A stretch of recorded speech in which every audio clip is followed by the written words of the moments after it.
Advent, Day 3.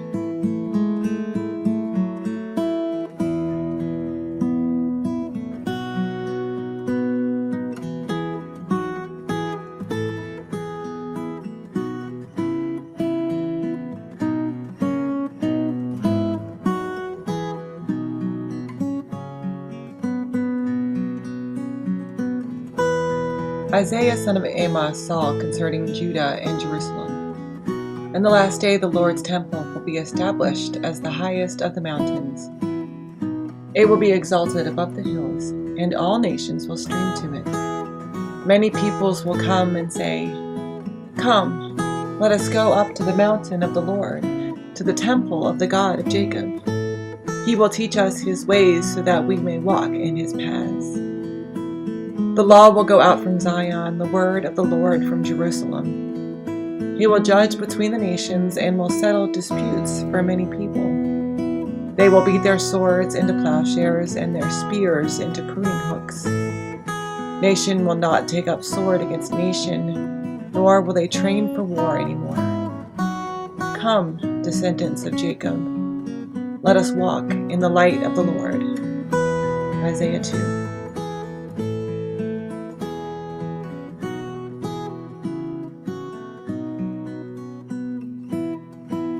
What is God's view of the world?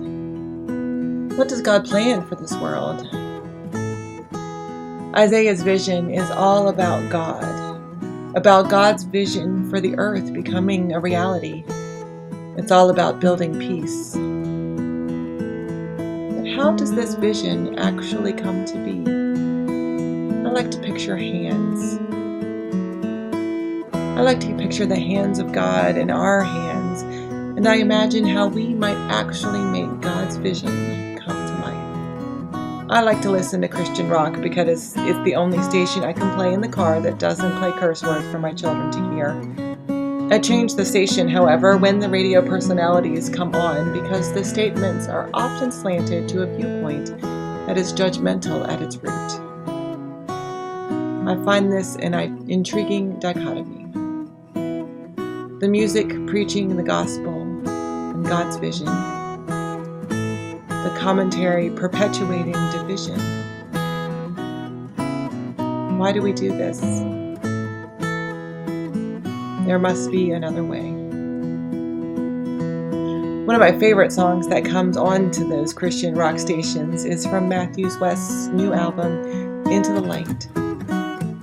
The song is called Do Something. The songwriter sees the pain of the world and asks God to do something. I did, God responds. I created you. In this way, God reminds us it's our hands and our words God uses to change the world. We can keep waiting for the world to change. But God is waiting for us to be turned from swords into plowshares. Isaiah's visions of swords transformed into plowshares reminds us peace is at the heart of all that God envisions for the world.